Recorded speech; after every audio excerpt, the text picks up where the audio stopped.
Okay, it's time to check in. Good afternoon from London. Good morning to those of you who are watching from across the Atlantic. And good evening to those of you who join us from Singapore, Southeast Asia and further east. Welcome to our webinar, Time to Check In, Protecting and Rebuilding the Tourism Economy. My name is Ian Hall. I'm editor of Global Government Fintech, a sister title to Global Government Forum. Both our publications report on trends and innovation in the public sector to serve our core audience of civil servants around the world. We aim to provide an environment where our readers, for webinars, our viewers, can exchange ideas about what works and what doesn't. Global Government Fintech's website includes a section where we publish content on resilience. Only last week, we published an article on a Unwto initiative. Check it out online. We look forward to keeping track of this initiative and all digital developments related to today's topic. Today's webinar is kindly supported by our knowledge partner, MasterCard, whose support enables us to offer this webinar free of charge to public servants. We have two hashtags, which are hashtag restart tourism and hashtag tourism recovery. We aim to allocate time to questions from you, our worldwide audience. As questions occur to you, click on the Q&A button at the bottom of your Zoom window and type them in. Please do add a note if you don't want us to use your name when we address your question. Grant Johnston from MasterCard will be chairing today's webinar. So I pass the floor to Grant to fully introduce the topic and pass the floor to our excellent speakers. So enjoy the webinar and over to you, Grant. Thanks very much, Ian. Well, welcome, ladies and gentlemen from around the world. It's really a great pleasure to be here today. I work in the Centre of Excellence for Government at MasterCard, and my role very much is to assist all our government engagement teams around the world to support the different needs of governments. Today, we're talking very much about tourism and the restarting of tourism. How do we protect it and rebuild the tourism into each of our economies? As you would well know, MasterCard is a trusted network in the world of tourism. We operate both, before the tourism actually takes place with marketing, data, bookings and payments.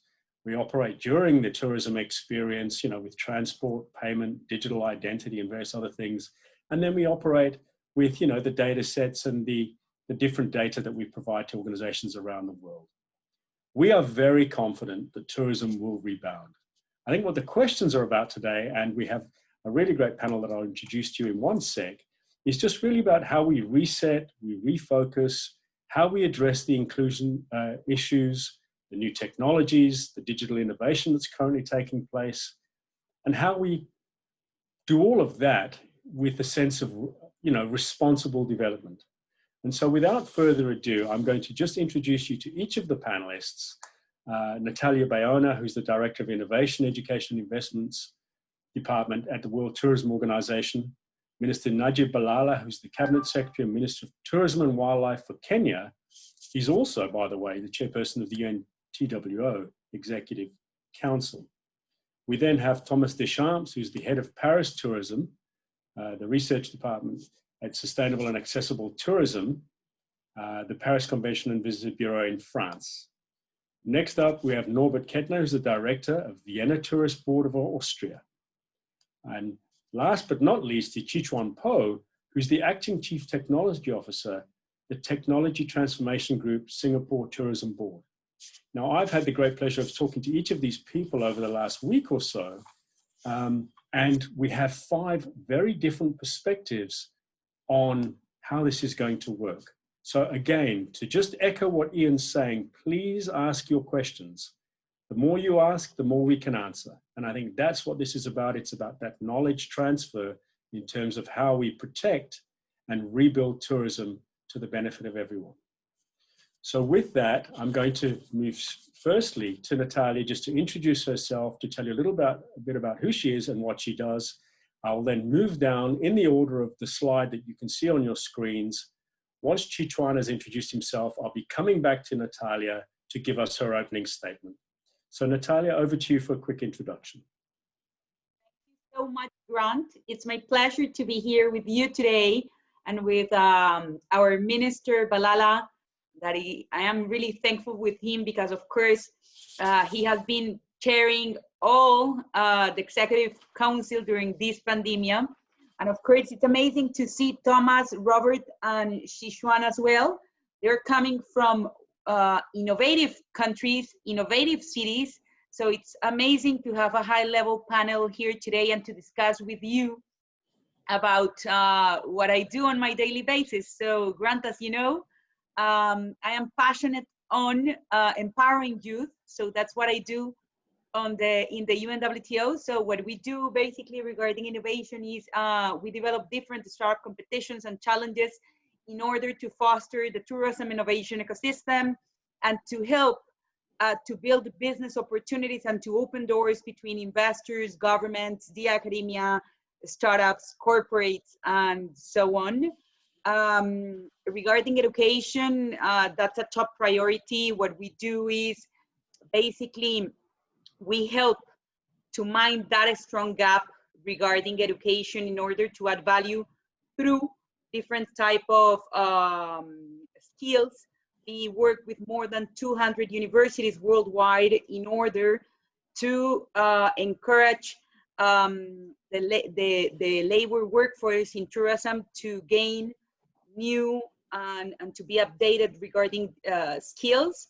And last but not least, my passion, investments. So what we do here is we act as doors openers between governments and investors regarding not only innovation, but also private equity, foreign direct investment, and more traditional investments in order to help to develop a venture capital culture or a proactive investment culture in the tourism sector. Fantastic. We look forward to hearing a lot more about some of those things. Moving swiftly on, Minister Balala, if you could introduce yourself. Thank you very much, Grant, and it's a pleasure to be here. Thank you, MasterCard, for inviting me here. I'm privileged to be serving as a minister. This is my 10th year, and I've been in government for 15 years now. And also I'm privileged again and honored to chair the Unwto Executive Council. And unfortunately, it came during this difficult time of the pandemic. And I want to congratulate the Unwto and the Secretary General for the leadership they have given, the WTTC for the leadership that they have given, because we were in a state of confusion. We didn't know what to do. We had crises before, the economic crisis, the Ebola issue, many other crises before, but not of this magnitude. And yes, it's been confusing, it's been unpredictable, and we don't know what's going to happen next. We thought when this pandemic will happen, it was post-pandemic. It wasn't post-pandemic. Then it was the issue of protocols. It's not just about protocols, it's about the second wave. And these are the challenges that we needed to address them. It's all new to all of us. We don't know, including our scientists. This virus has never happened before. They don't have the solutions. I have been a victim myself of being positive, COVID positive. And I have been at home for 30 days. Every time I taste is positive. So it's not been easy. It's been tough individually, collectively as a government. I mean, private sector in terms of the economy, and then the loss of jobs. These are the things. And yes, we have been busy. I have been busy since the day one of this pandemic, because it's not just about finding a solution. It's to be relevant. It's to get to network with the world. And maybe it's a blessing. I wouldn't have met you, Grant. I wouldn't have met Chuan. I wouldn't have met you guys if we didn't have Zoom, which comes from all over the world within 1 hour. We are networking. So it's a blessing, it's an opportunity. And this is a time we should take the opportunity and move forward and rebuild tourism in a different perspective. Thank you very much, Grant. Thank you, Minister. Thomas, we know Paris as the city of love. Why don't you introduce yourself to us, please? For the invitation, Grant, and to MasterCard, and thanks to all of you. Well, I'm head of Paris Tourism Research Department, and recently I've been granted a portfolio of sustainable and accessible tourism in Paris, which is a huge topic at the moment, and which is a topic really, really relevant, I think, for the crisis. As Mr. Balala said, for each crisis, there's an opportunity. And I definitely want to think positively about that. We had quite a lot of crises already in Paris, and even recent one, we had massive attacks, we had floodings, we had heat waves. And this is a new one, and I expect it's not going to be the last one.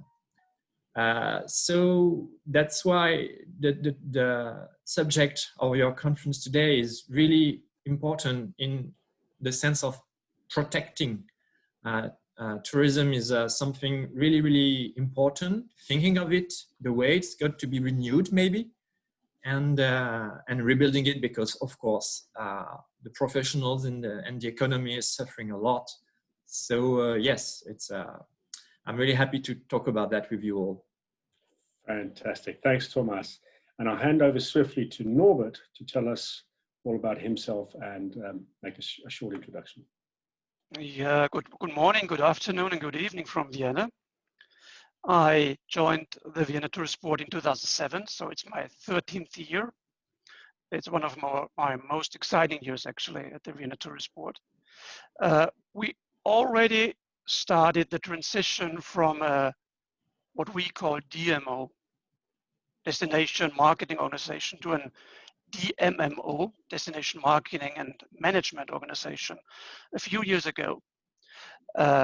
This transition has been incredibly accelerated in the recent months, actually. We saw this transition from being an industry leader to a community leader, because what we see now is that we have to rethink our collaboration with local policymakers, with the local population, which is a thing that some of us maybe has overseen in the recent years when we were surfing on this wave of extreme success for especially city destinations. So we started this process of transition some years ago, and it really helps us now in the climax of the pandemic, actually. And I'm also very happy and very curious to discuss with you, and we had a conversation before that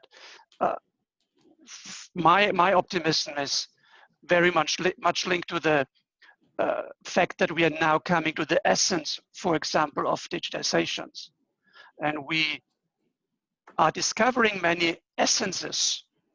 Some essences we will like, some maybe not, but anyhow, we have to deal with it. I'm looking very much forward to our conversation. Thank you. Thanks, Norbert. And Chi Chuan, from Singapore, if I could hand to you to introduce yourself. Thank you, Grant. And also thank you for Global Government and MasterCard for having me today. Good evening from Singapore. My name is Chi Chuan. This is my 17th year in the Singapore Tourism Board. The Singapore Tourism Board is not just a destination marketing organization. We also take into consideration development needs for the industry.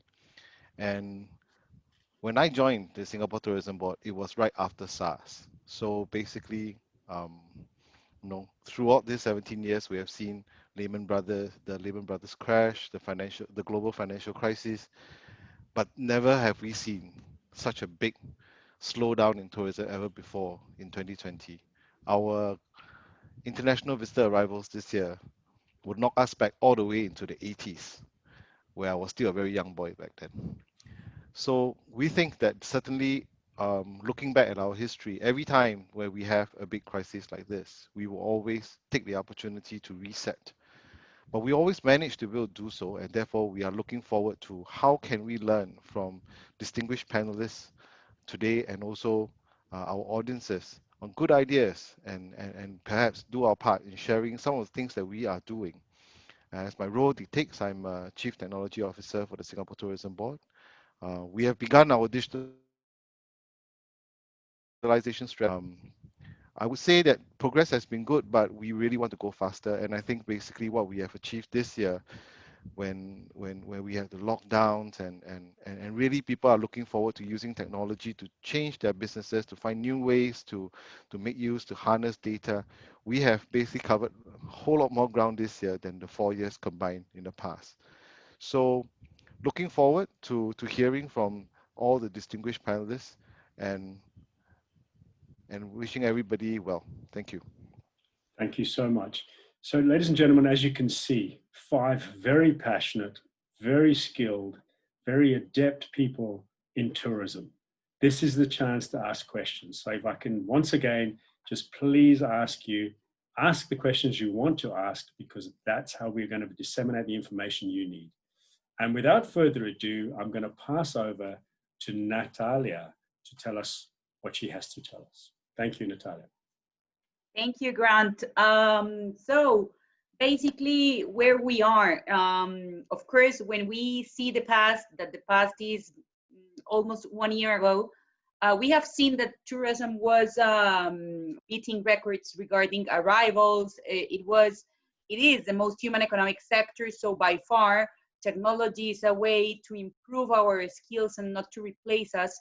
So we have been working so hard to maintain this. Nonetheless, when the pandemic came, I have to say that regarding innovation, education, and investments, the challenges that we have in the past have been accelerated thanks to the pandemic. So I just want to mention some of them, and what are we doing today, of course, in order to mind those gaps and those challenges. First of all, of course, regarding education, the first thing, I don't know if you know, tourism is the most important employer of youth and women. Nonetheless, 50% of the people that works in tourism only have secondary skills. So if we want to develop and to create a high-level economic sector, education is crucial. So the good thing, thanks to the pandemic, digital education is an obligation and it's a new way of scaling up the way people are educated. So with that said, inside the UNWTO, we decided to empower more the UNWTO Online Academy, that is an academy where top universities from all around the world are uploading content in order to scale up the way people are educated, and of course to go massively to vulnerable places where people don't have access for, to formal education. So we are working here with the MIT, with Harvard, with Cornell, with IE University, with PolyU from Hong Kong, with La Roche, etc. And our aim, of course, is to develop, a hybrid journey and to help youth on their careers, but to help them at least to have a certification focused on the skills that are needed to work in tourism. So first of all, digital education is a must today, not only in the tourism sector, in all the sectors, but if we want a high quality sector, of course, education and digital education is crucial. Second of all, regarding innovation, of course, when we see the funnel regarding innovators and investments, I have to say that, of course, we have developed a lot of global startup competitions and contests and challenges. You were partner in crime of the Sustainable Development Goals startup competition, and we received, this was historic because it was the first time that a UN agency was developing a specific call to solve the Sustainable Development Goals through technology. We received more than 10,000 applications from more than 150 countries. And when you see the results, of course, there's a lot of talent. A lot of African entrepreneurs are applying because from Kenya, from Nigeria, from South Africa, from Rwanda, from Morocco, from Egypt, because of course, talent is there. Today, we celebrate Women Entrepreneurship Day, and I have to say that 30% of the entrepreneurs that are working with us through that innovative competitions those startups are led by women. So this is another way to mind that gap regarding added value jobs and how we help youth and women to find and add value jobs through technology. Because of course, thanks to the pandemic, augmented reality, virtual reality, big data analytics, data science, machine learning are some of the specific new skills that are required to work in the tourism sector. So if we empower youth to develop those startups and those ventures through technology, we will help, of course, to develop added value jobs focused on technology. The gap here and the challenge here is that it's not about the number of entrepreneurs that we have, because of course we have hundreds or thousands of entrepreneurs. The thing is that we need to create a more a venture capital ecosystem where top investors decide to invest in emerging markets. When we see where the innovation investments flows go, I can say that it's concentrated in two countries that are China and the US.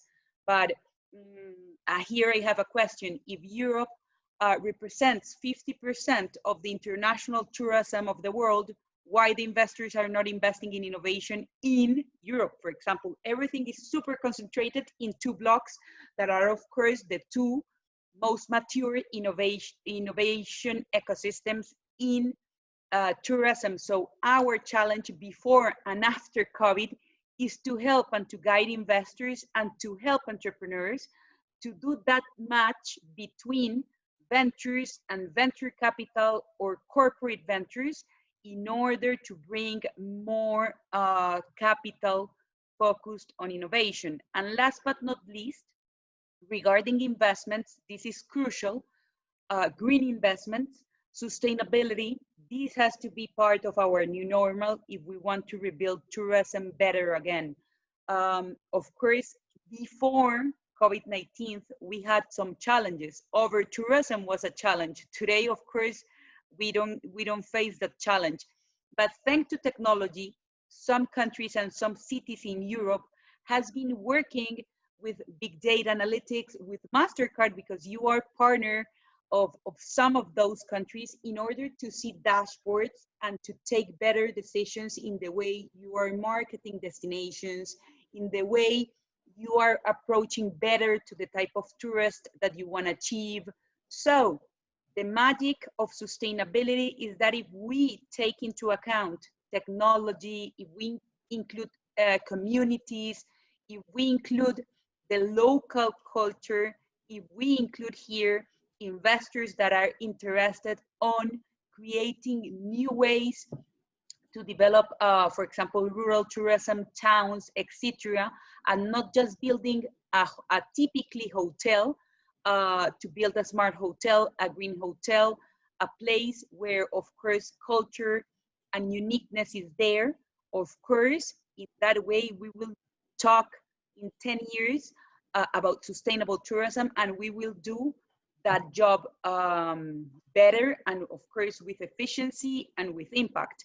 So believe it or not, we launched 2 weeks ago the first guidelines focused on tourism investments, and we have seen that 50% of the investors that are interested on investing in tourism, they prefer to invest in green, sustainable governance and social impact investments. So that's a strong message that we have to share with the multilateral international financial institutions, and of course with the government, because there are people that are interested on keep investing in tourism. The thing is that we need to lead by example and to guide them in order not to invest as traditionally it was invested, just to invest with an impact.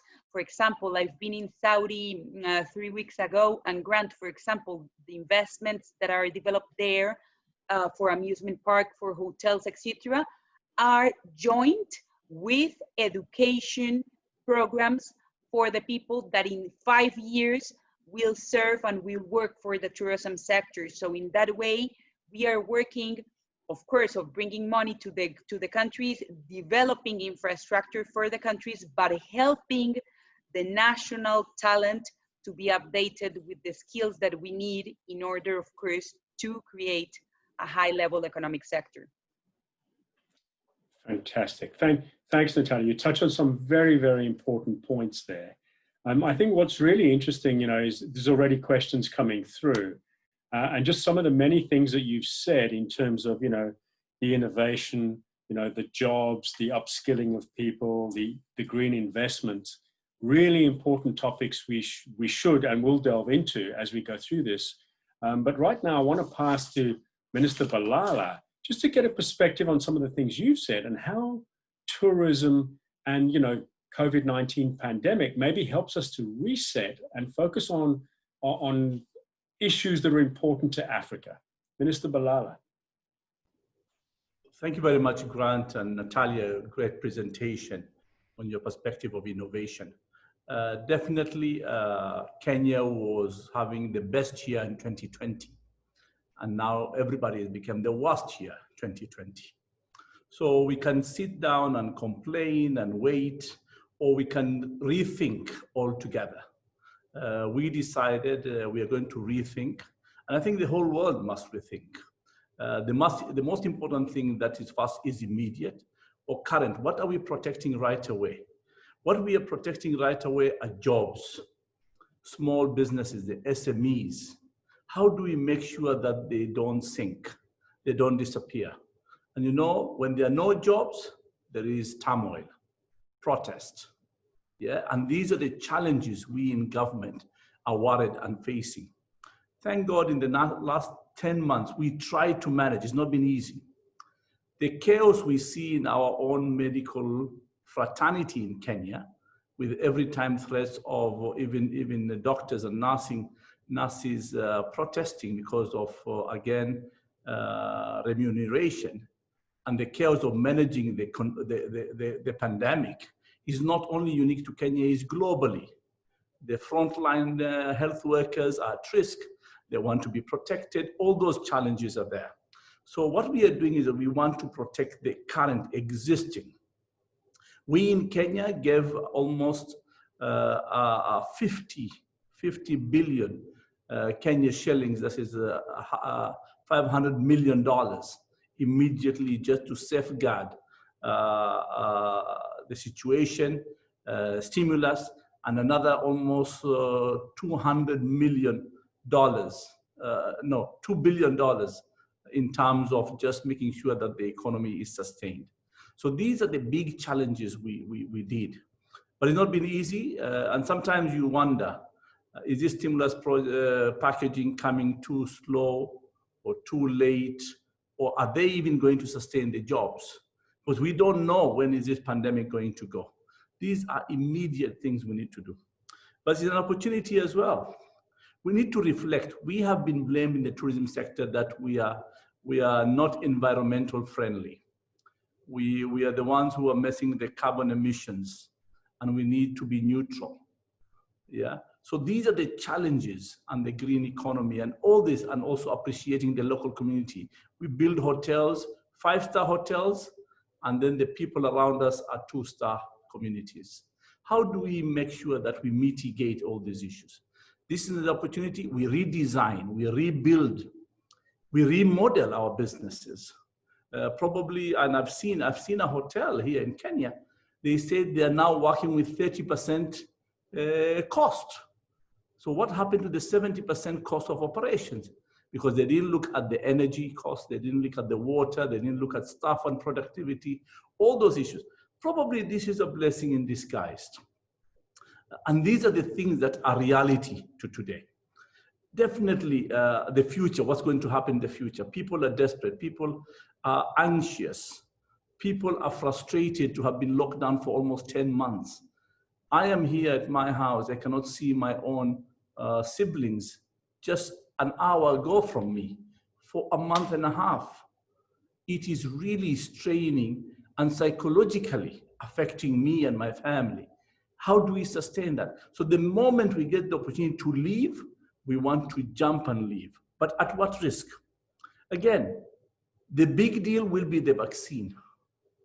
Vaccine is the solution for people to feel free again.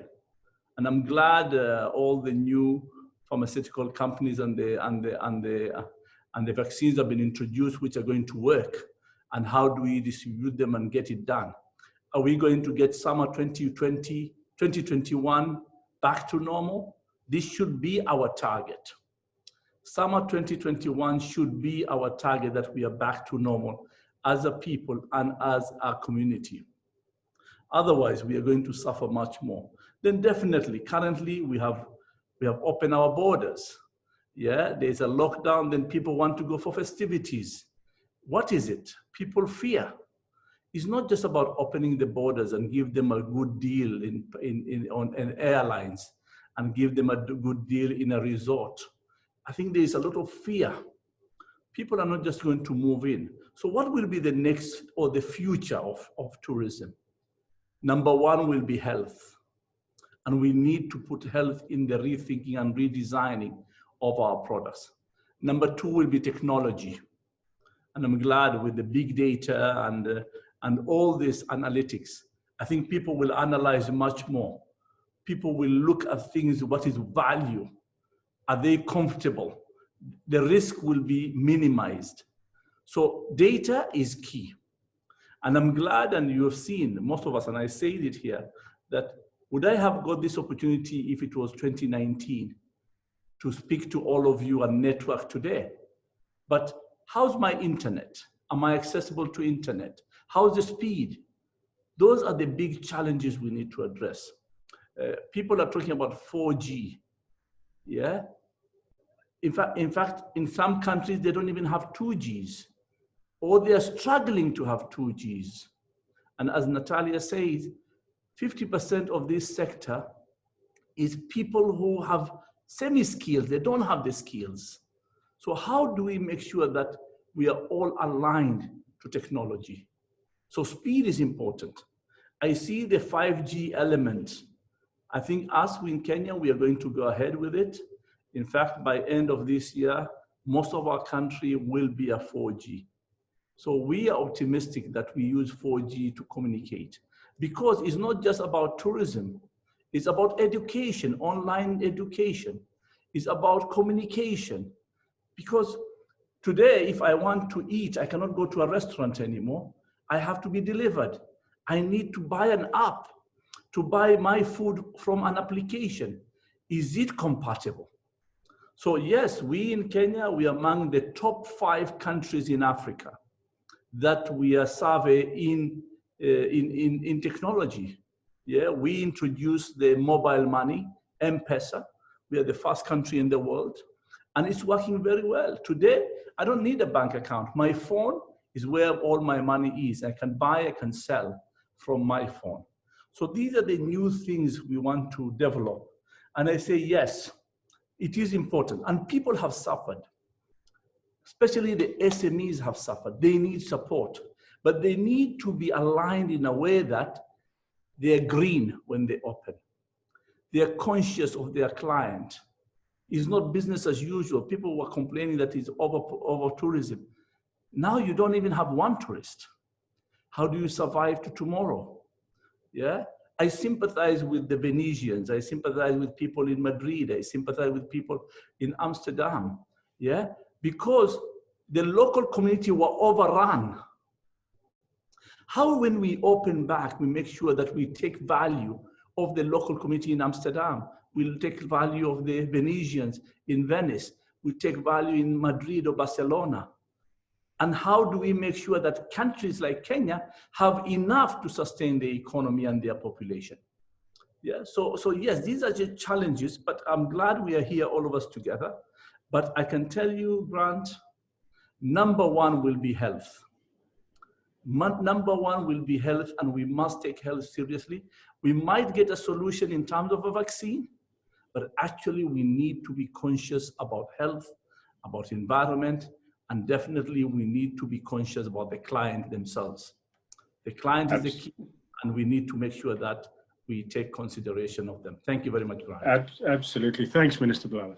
Yeah, there's some really important aspects there. I mean, you touched on the technology. and what we need to do with that. That's really important. I mean, I think funding is another aspect of who funds all of this. And that's a good segue for me to move to Thomas over in Paris, which is a mass tourism kind of market. I know that, you know, involving the local citizens, as you talk about, is really important. And so, Thomas, why don't you tell us what you're trying to do with, in that regard, with Paris? So kind of involving the local Parisians, getting ready for the new tourism when it starts, and then tell us all about kind of what's happening with funding in Paris and the broader markets. What do you think we're going to see there? Well, it's true that first this crisis is so unprecedented that it makes us think a lot, but it's more a kind of a catalyst of things that were already we were already thinking of many of the things we are implementing because of this crisis now. We never talked to our national markets 2 or 3 years ago because we were definitely a international destination. We are blessed from the god of tourism, and we are always a good idea, and that could prove something of an asset for the near future, for the recovery of the situation. But it's true that as a destination that has been building its success since the 50s in the last century. The Paris Convention Visitors Bureau is going to celebrate next year its 50th anniversary. We developed tourism really smoothly, so we never suffered from over-tourism, as some other cities might suffer because they discovered that tourism was a really powerful economic leverage, and that was really working well for at city level, and also for education and all your distinguished guests talked about before me. But we have a feeling now that we developed a kind of above ground tourism, and that the image we project is not the one that is rooted in the dynamism of the city, of what the city really produces. And we have a mayor who changed and embraced the situation really bravely, and she's expulsing the car from the city. She's doing a lot of things to make the city sustainable for every citizen. And so we have the mission to take this into account and to integrate the sustainability aspect into our strategy of tourism for Paris. So if we want to be sustainable, we have to deal with local businesses, local population. And it is something brand new, but that we were thinking to do before the crisis, but we have to do now because we have no more international tourists. And so if we want to support the businesses in Paris and in France and in all the other countries that suffered from lockdowns and from the virus, we are turning our actions towards those who are here to support the businesses in Paris. And so we think of to talk to the locals, to talk to the people from the region, the nearby guests that we could welcome. And this is something completely different. We never did that before. So we have to rethink the way we talk to those people who already know Paris because it's the next door city, and how to involve them, how to create a dynamism, and how to make that this dynamism is going to be beyond and to be an asset beyond the crisis. Because we want to root this tourism in a sustainable way, but to be a kind of a window of what's going on in the city. And so the city is the people, the citizen of the city. That is the most important. That's Paris. That's the population. And so we want to focus on this population, and for that we implemented some programs to help the professionals to integrate this important matter for us into this economic strategy. And for us, it's the future, because we never suffered from over-tourism, as I said, but has a mass destination that could have been, and that still could be, the danger ahead if we do not change anything. You might know that in Paris there's a kind of beautiful tower, famous one, that is called the Eiffel Tower. She can't welcome more tourists than she did in 2019.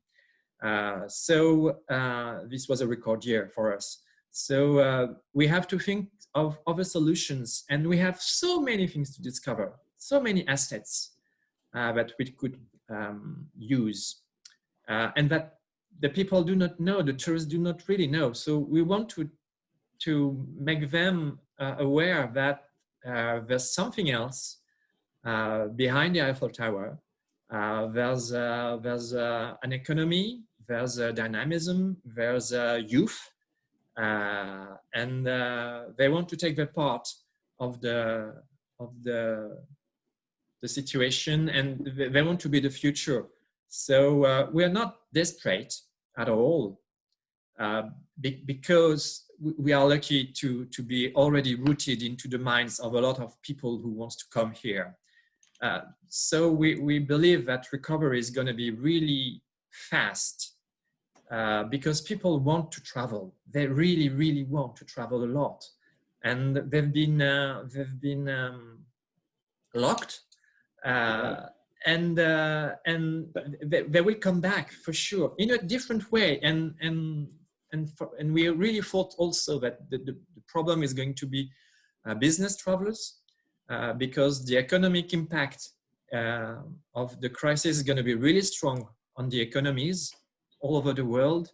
And so that is an aspect which is also very important for our cities, business travelers. You make some good points there, Thomas, and I'm going to stop you there, because we'll come back to some of those. I want to quickly move on now to Norbert, sitting up in Vienna. We take that opportunity now to think about that reset. I've got a couple of customer audience questions here, asking two things. One about the technology and kind of how can we leverage technology to kind of stimulate tourism. And the second question, which is really an interesting one, is, are we being too careful? And if we are being too careful, is that influencing and messing with the tourism economy? Thank you.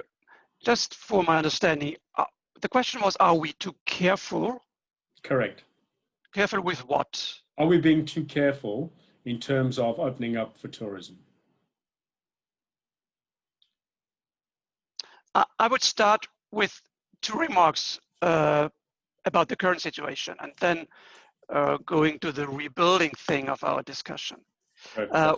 What we see now is that you always value the things you lose. You value more the things you lose. And now we are losing tourism, we are losing culture, we are losing gastronomy. The anyhow days are over, because tourists are here anyhow, and gastronomy and culture is here anyhow. So these days are over. Where do we come from? We are a mid-sized European city, 2 million inhabitants, in a landlocked small country. So our domestic market is not even as big as the metropolitan Parisian area. So this is our domestic market. Actually, it doesn't exist. When we talk about rebuilding the visitor economy, as we call it, I think there are two aspects. The very immediate aspects to save businesses, to save companies, but also to open up methods for companies maybe to leave the market. You should not forget about this, because what we all are aware of, and in all statement was going to be better after the pandemic. That needs that we think about the supply as well. Right now, we don't only have a demand crisis, we also have a supply crisis. And this is very important for businesses, for their infrastructure. So Vienna is the city with the highest quality of life in the world. There are several surveys on that. So how can we maintain this quality of life? And I think there are two factors. There are the sheer economic factors, but and this is a very different thing for the hospitality sector. We have to take care about the flair of our places. This is very complicated because it's quite an intangible thing as well. So how will Vienna remain the city of culture, of music? How can Paris remain? How will Kenya be a nation with breathtaking nature? How will Singapore be a global innovation hub? And we have to think in which places our local population comes back after the pandemic. Do they recognize their place, or is it completely different? And to which places the tourists come back? And coming back to the question about have you been too careful? If I'm asking again because I'm not sure whether I really got the question. Have you been too careful? So it's a little bit of kind of, have we been too careful? Are we anticipating the needs of future travelers? You know, kind of, you know, are we being too cagey about kind of opening up the markets, or is medical and the vaccine really going to be it? What happens if people don't want to? I think there's a time component. I completely agree with Minister Balala that the vaccine is the first psychological pillar, but it will take some time. The vaccine is the first good news we have from the scientific community in this pandemic. So this will be the first psychological pillar. When I come back to a political thing in Europe, we have a European single market. Actually, we had no borders before, but we smashed the European single market at day one of the pandemic. So borders were closed. There had been some things in the summer where big tourist nations closed the borders to other tourist nations to keep the people in the country. I would not exclude my country in this discussion. So suddenly, with the situation that tourism was always this big idea of a cosmopolitan mindset, and suddenly became a tool for nationalism again in Europe. I'm talking about Europe. So what we need this psychological pillar of the vaccine or the treatment. And talking about Europe, we need something. Where is the health passport? We're gonna need something like a health passport, because some people would say, I'm not traveling for the next 2 years. Okay, that's fine. But there are billions of people in the world who would say, I'm craving for the live event, for culture, for holidays, also for meetings as well, not in the dimension we had before. In March, we canceled a convention with 25,000 people. We will not see such a dimension very soon again. But people are craving for live entertainment, meeting, whatever, you name it. Excellent. And we have to give these people the opportunity to say, if you obey these and these and these rules, you can go wherever you want. Because we know better, now we know better about treatments. We know better, we have a vaccine. And I think that's amazing how the private sector actually put the efforts into innovation in a very short time. And this is amazing for me, actually. And So now we need the public sector to come up with this. And I think this is we need this global travel regime, because traveling is an accomplishment of civilization. I always say that the 20th century would have looked differently if people traveled as they traveled in 1910, as they traveled in 2019. The 20th century definitely looked have differently. Yeah. And this is what we have to keep in mind. Now we see the catastrophe, of course, but yeah. I definitely believe in health. I believe in digitization. But we need to separate, and this is happening now. This is very satisfying for me. In digitization, we need to separate the signal from the noise. We all had our things, and we had so much noise about digitization. Now it's about the essence again. Norbert, I'm going to stop you there, and thank you so much. You made some really interesting points there.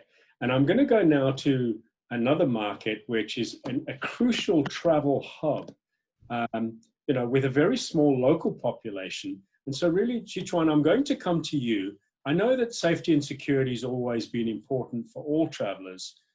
We talked a little bit about health now, but I think what we really want to start thinking about now is how we drive investment to the right places, how we anticipate the changes of the new travelers, and then, kind of how, if those changes are going to make place, how do we provide global lending platforms to support those businesses to go where the tourists want to go?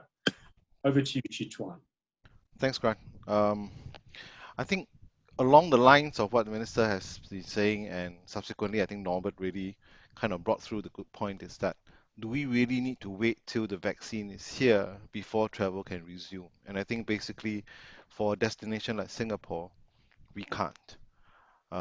We have a local population of somewhat close to 5 million, and we were doing, in 2019, we were receiving 4 times of our population. 19 million visitors came through our shores. Our people were able to experience goods and services because of that 19 million, because of that vibrant market that it brought in. Singaporeans get to have what we recently had Unwto, who in the past would never come to Singapore. But because of the fact that we were such a global travel hub, they knew that by coming to Singapore, they could bring in people from Malaysia, Indonesia, different parts of the world, and they came. But now we don't have that anymore, and we can't wait, because the kind of market that we have, the infrastructure that we have, that we're used to supporting at that kind of level, cannot be sustained by our local population alone. Our government has basically dished out in this year alone 4 budgets totaling 100 billion Singapore dollars. This is unseen. We have dipped into our reserves, and the whole notion is we do have to keep our businesses alive as long as we can. But the reality is, if we do not open up travels, and if 2021 is still going to be a year like this year, I'm afraid this is going to be the crisis of a generation. We will not have the supply to be able to meet the demand when travel comes around. So we're not waiting for the virus to come. We're not waiting for the vaccine to come back. We are reaching out to Hong Kong, a city that basically, like us, have kept the virus, the contamination of the virus relatively well. We are in a few days to come. In fact, it's 3 days more. We are going to open our first air travel bubble with Hong Kong, and we're going to do it in a relatively measured and controlled way. There will be a lot of tests available. Basically, travelers who are healthy, who do not have the virus, will be able to travel. The prices of the air tickets have shot up 4 times, right? I mean, all of us in the travel trade agrees that the very moment we can travel, it will resume. The only issue is when. But now we are trying to think of how. Can we do it earlier than the vaccine? I mean, we all know that even if the vaccine were to be available today, it will take time to be distributed in a fair, in something that's sustainable way. it will take time. So therefore, we are working out protocols to allow some level of businesses to resume. Um, Norbert talked about cancelling of a 25,000 delegate um, convention. We are trying to open up ours slowly, and I think soon we are targeting a 1,000 delegate show in Singapore. We have some international visitors coming by. We are testing all these protocols. The rapid tests are becoming readily available, very, very cheap. I think that's where the investment is going to be. And I think the other type of investments that we're really thinking about is the transmission of that safe transmission of health data is important. One, a platform that all of us can trust. Accreditation of medical test results are important. We have got cases where we have seen countries with, you know, dubious medical certificates flying around, and only then when the travelers reached Singapore, when we tested them, they were positive. And the entire flight that has been with them throughout that 6-7 hour flights were with these people all the while. People do want to travel and they will go and take a very big risk, to do so. So we do have to establish a safe protocol, even if the COVID vaccine were to be found. I'm sure along the line, there has been literature talking about the next one. They call it the virus X that's supposed to come. I think this is a good time for us to work through that protocol, and that this is where I think public and private sector can work together to establish that. Really, the fundamentals is how do we then have that safe, robust platform to allow that data to be transferred, that this visitor is considered fit to travel. If we call it travel bubbles, because if they are all clean, there's no COVID within this plane or this cohort. Well, frankly speaking, and if the destinations get it controlled well, these people can literally come and roam the streets of Singapore without any constraints at all. Technology is going to play a very important part. We have our Trace Together app that has been developed. This is something that's developed by the Singapore government, where we download onto our phones. It allows us to check into venues so that there's a record. The phones are passively collecting contact data of other devices around them. This data is stored within our phones. They are not basically sent to the government or any other parties.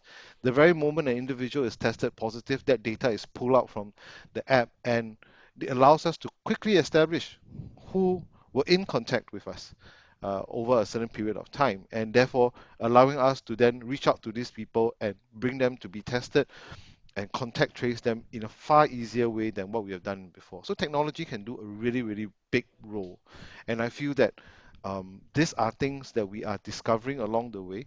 And I feel this is where the new norm is going to be, that people get tested very quickly, and we should be able to travel once all these protocols are being established. Yeah, you make some very interesting points there about, testing, tracing, vaccinations, treatments and so on. And I think that that's really critical. What I'd like to just dig into a little bit more, and there's a few questions have come through, and for those people on the phone that are listening, please keep asking your questions. As you can tell, I've been weaving them into the conversation as we go. There's a new question that's just arisen here, and it talks a little bit to kind of whether domestic tourism can compensate for the loss of inbound tourism. Obviously, for people Chichua, like you've just said, it doesn't in the case of Singapore. It may in the case of Paris, but it may not, given the level that they get.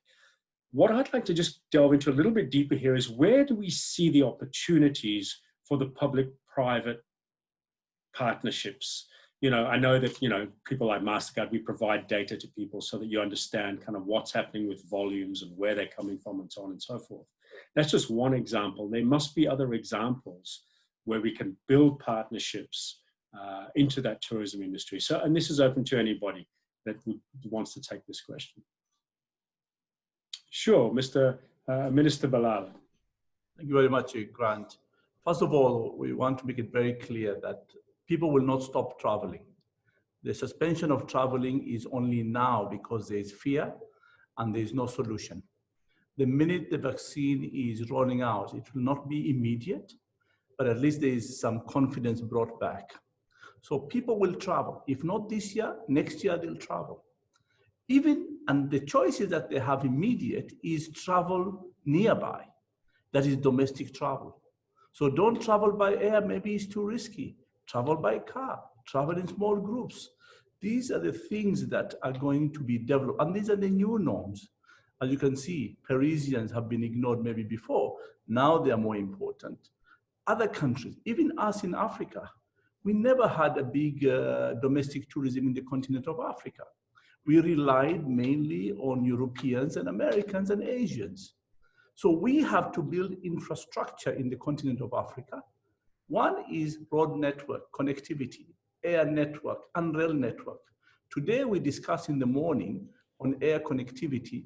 We have 1,400 cities in Africa that needed to be connected from point A to point B in air connectivity. We are only connected 16%. So there is an opportunity for private public sector coming in together.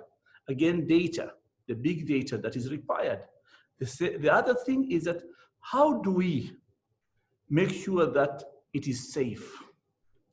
And then take in consideration the other element that we have ignored before. For example, domestic tourism. Domestic tourism, it is important to sustain yourself right now. So you have to be innovative. It might not be a critical mass, but at least it is something. But also it's very clear, domestic tourism is not going to replace international tourism because there's the element of foreign currency and also the issue of the economy. So these are the things that need to be looked into. But again, I'm optimistic. It's a great opportunity. The vaccine has created hope. We need to work to make sure that everybody is vaccinated. I like what has happened with United 2 days ago.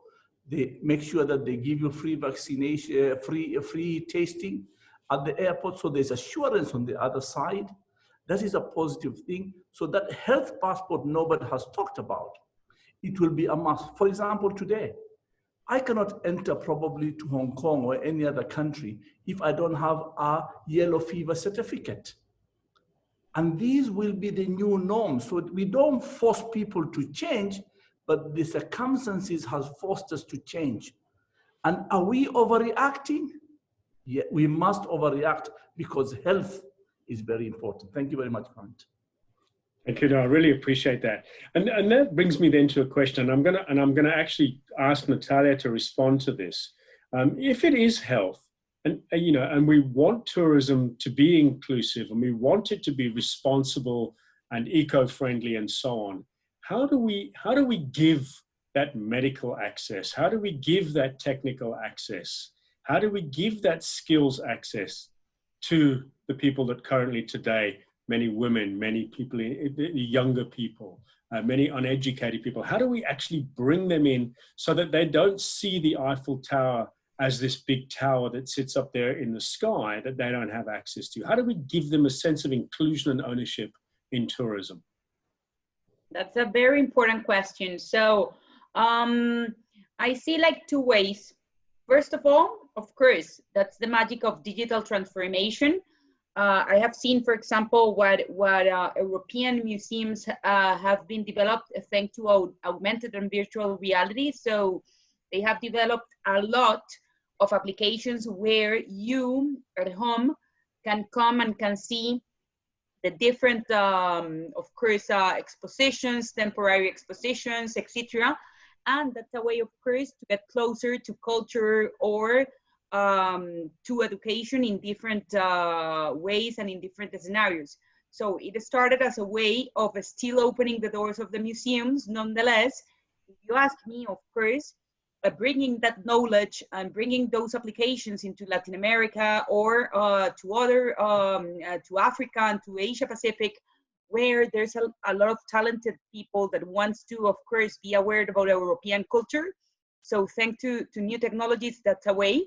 Second of all, as Minister Balala was saying, digital education is crucial. So of course, for example, I have seen that so many countries are, for example, developing, I give you some examples, massive online open courses focused on culture and heritage in order to promote a specific hotspots of their cities slash countries.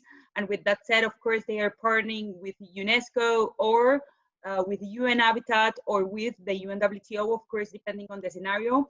I have seen, for example, that Tennessee, like 2 weeks ago, I had the opportunity to talk to the CEO of the Tennessee Tourism Board. And as you know, they are called the City of Music. So they are developing digital concerts in order to include people and to bring country music as part of the daily basis of the people that, of course, have been locked down. So I think that the magic of digital is really important in that way, that can help you massifying a message.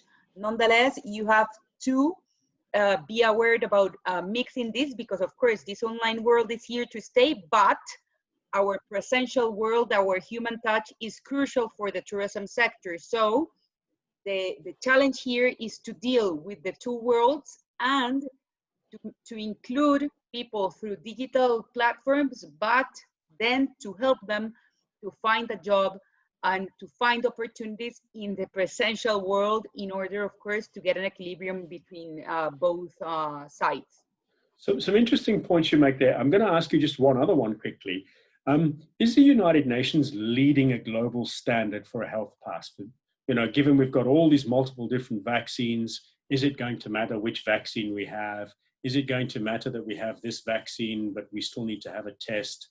Is any of that happening? And once you've answered that, Thomas, I'm going to come to you in Paris, and I'm going to ask you for a single practical piece of advice for other cities based on your experience in Paris that they can do to promote their city.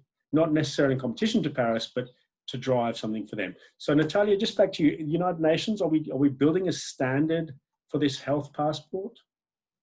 That's a good question. So inside the UNWTO, we have a global crisis committee where, of course, we have the ministers and the CEOs or directors of top institutions focused on travel. And thanks to the last committee, there was a responsibility about creating a technical committee in order to develop homogeneous protocols to travel again. So we are developing a technical committee that is organized by UNWTO, ICAO, IMO, and WHO, because of course it's crucial, we have to work together.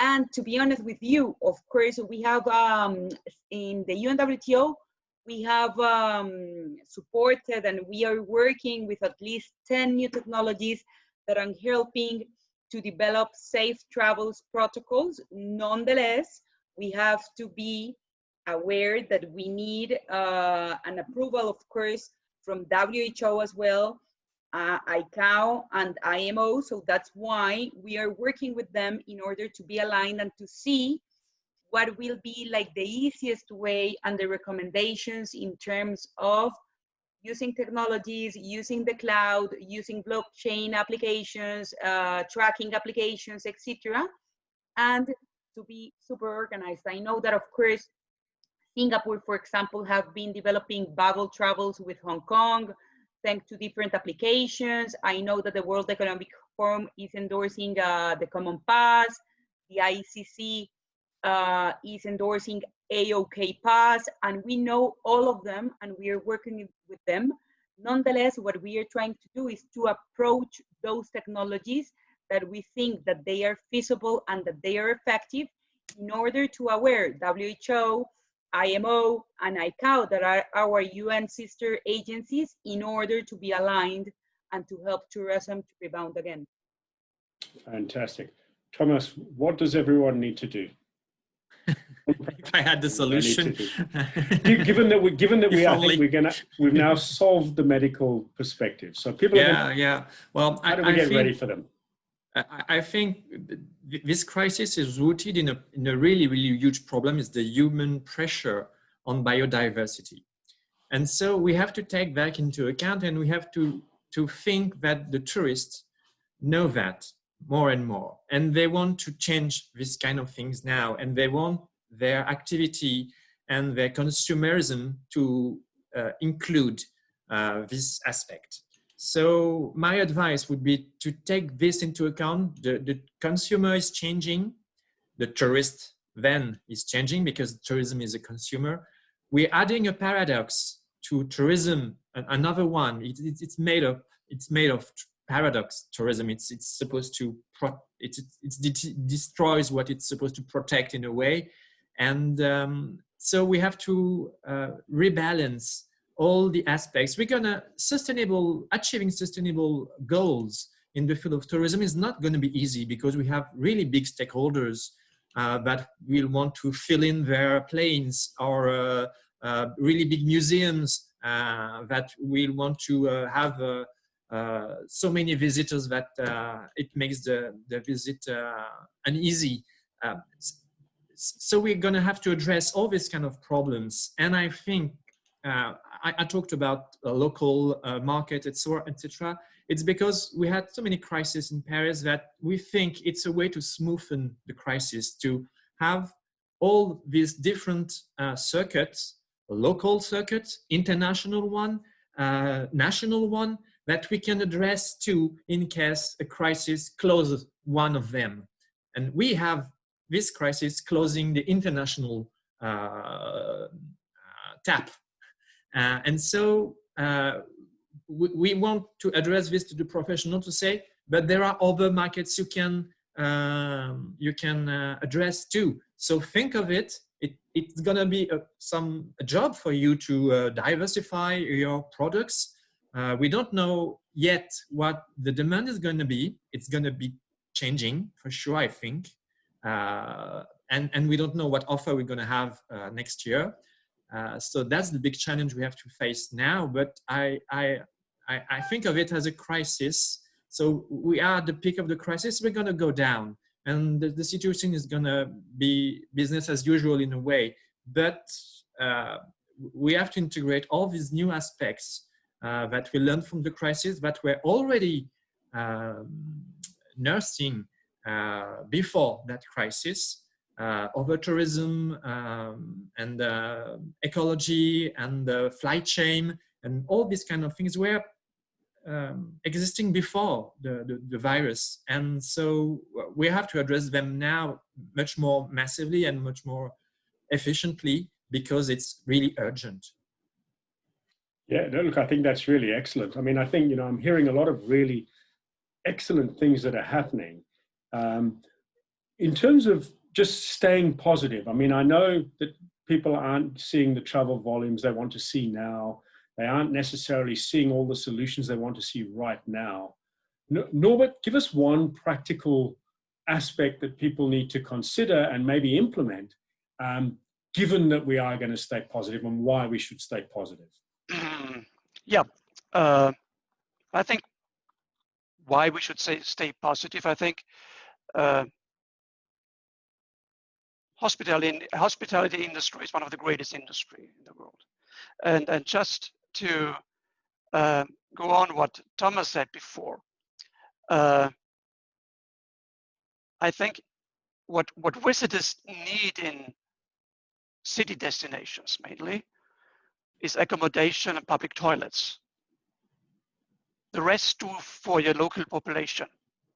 If your supply, your offer is interesting for the local populations, it's good for the visitors as well.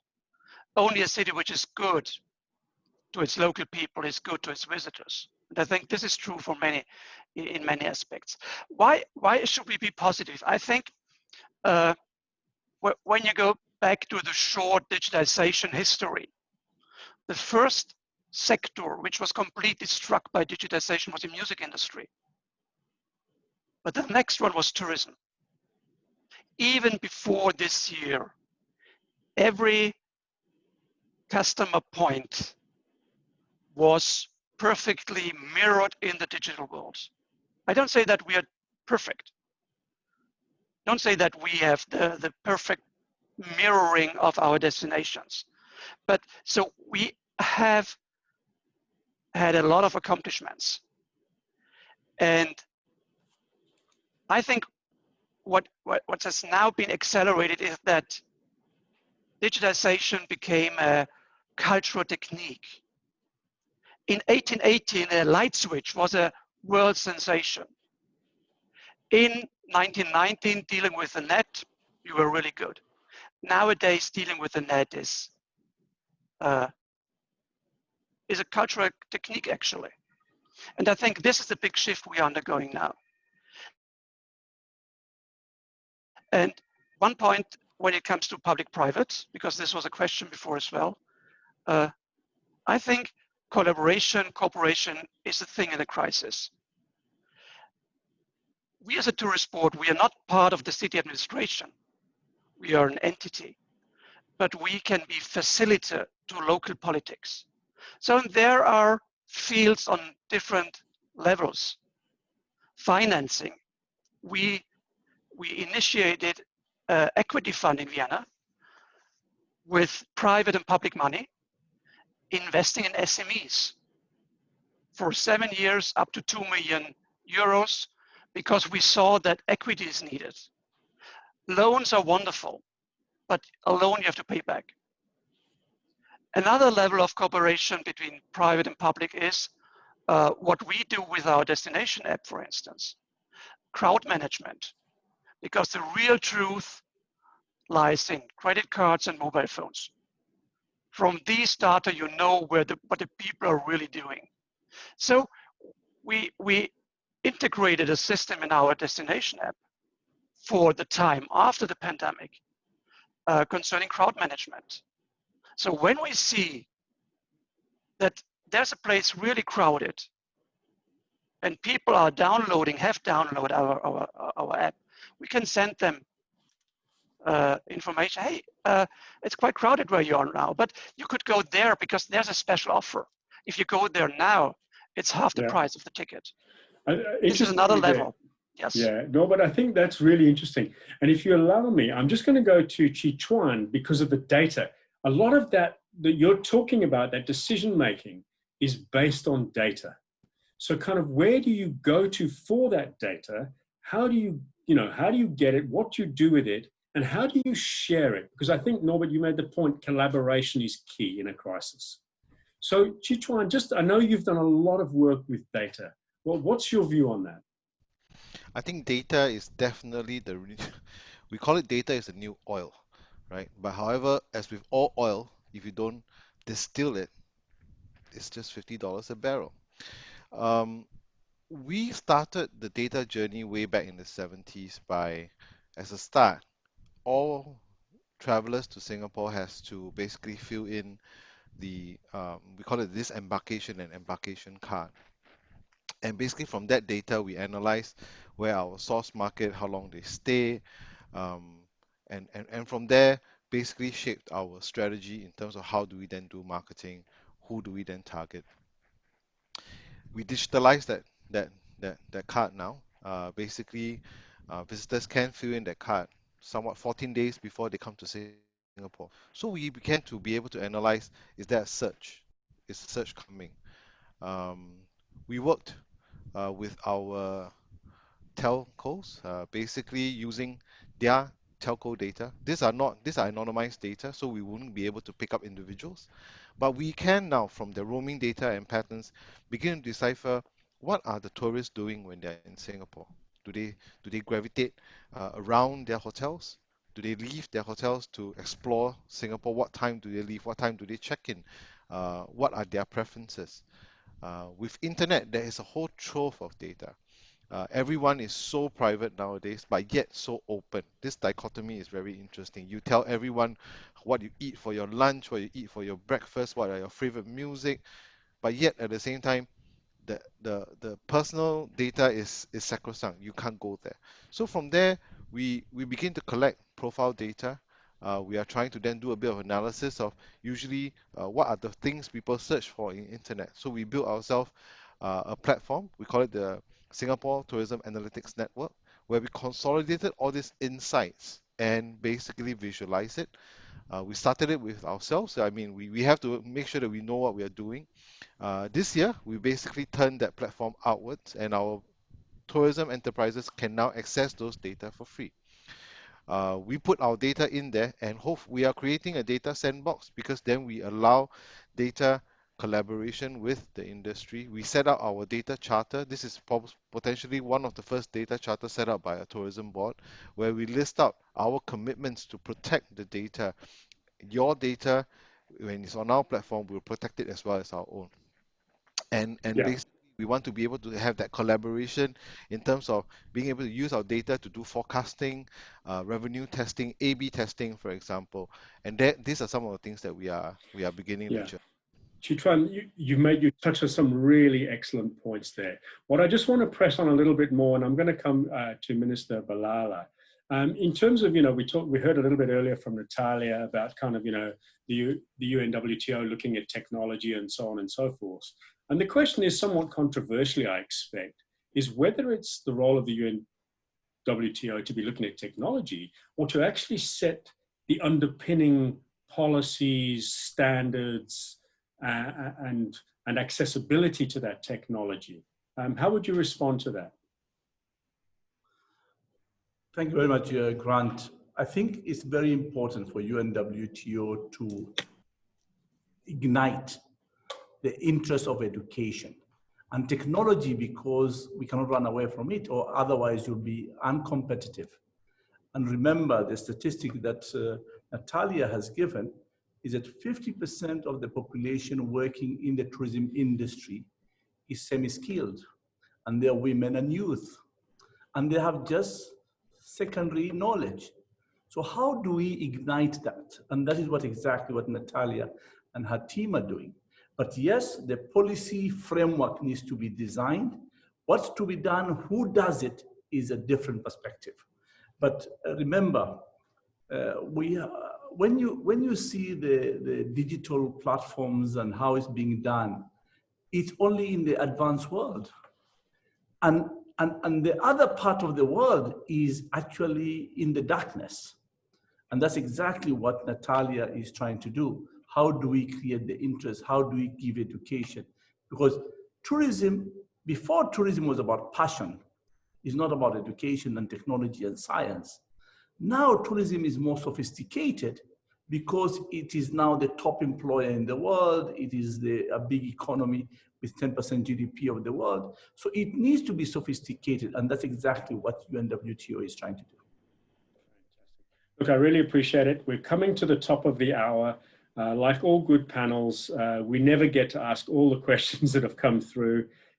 We don't get to do it. I'm going to just go around the table in the order that we introduced everybody and just ask for a 1 minute, literally a 1 minute closing statement from everybody, because I think we now have 6 minutes left. So Natalia, we'll kick off with you.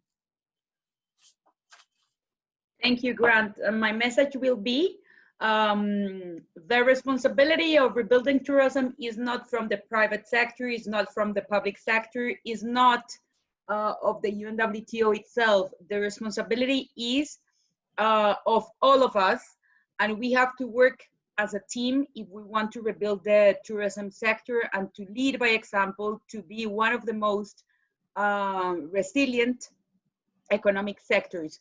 It's in our hands if we want to come back again with either homogeneous protocols, responsibility, sustainability, innovation, and education as part of the core strategy to bring back tourism, or keep working as islands where no one is connected. And of course, that will be a challenge in order to bring back international tourism. So of course, in the UN system, we are more than happy to bring all the ideas and to work with all of you.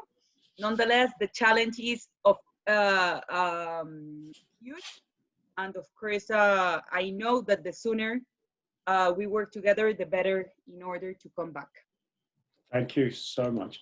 Minister Balala, are you still there? I think I just lost your screen. If you're still there, if you could give us a closing message.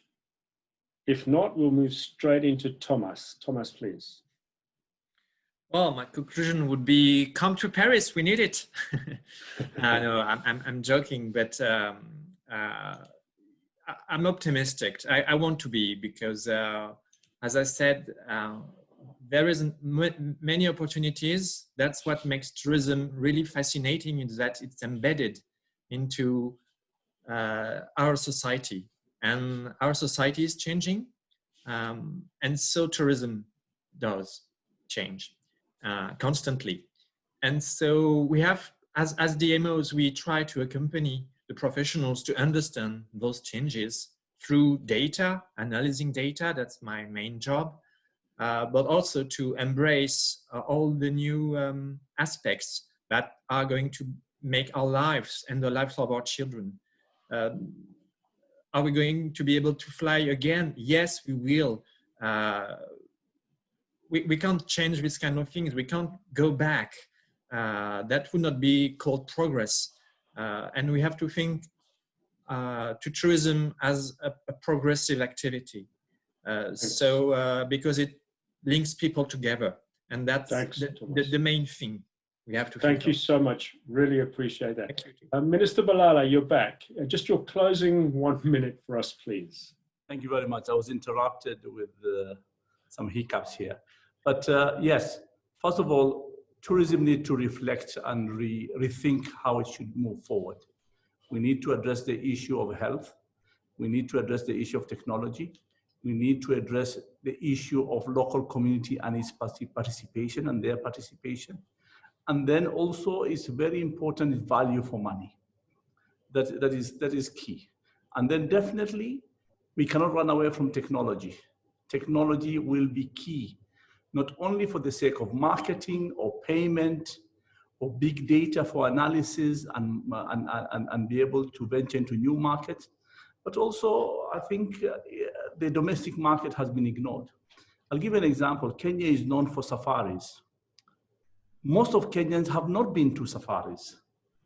When we had the migration in Masai Mara in August, even my own deputy minister has never been to Masai Mara to see the wildlife migration. So this is the time that even the local community are appreciating their own products and what their country offers. So that will be a very clear message. And that is what we're going to move forward together. Thank you. Fantastic. Thank you so much, Mr. Balala. Norbert, a quick summation from yourself. I think tourism will come back. It's not erasable from our lives. I think we need to have a closer look on the technological, social, intercultural impacts of tourism. We should use this pandemic to involve and improve in these fields. And when I see when I look at our panel, I'm convinced that I did the right decision to work in the hospitality field, because we are great people, I think, and it's a great industry, and I'm really optimistic that we will be even greater after the pandemic. Maybe we need to be a little more humble than we were before. Think about our own hybris, and reconnect with local people and local policymakers. Thank you. Some really good points in there, absolutely. And finally, to Chichuan, for you to wrap up. You know, it's always very tough to be at the tail end of such a distinguished panel and you ask to summarize. So basically, I thought of three things, 3 C's. First, collective leadership. It is not a problem to be solved alone. I think it's really an issue of public partnership that we can bring ourselves out of this crisis. Next is conversation. We have to talk. And I think forums like this today serves that purpose, to share ideas. We are not alone in this fight. We all should come together and share what we learn so that we don't have to relearn our mistakes again. A third is to capitalize on this situation. I think, as what Winston Churchill once said, don't waste a good crisis like this. Establish protocols, establish new ways of working with other industry, between countries, because something else is going to hit us again. And this time around, we will fight it better. Yeah. Thank you.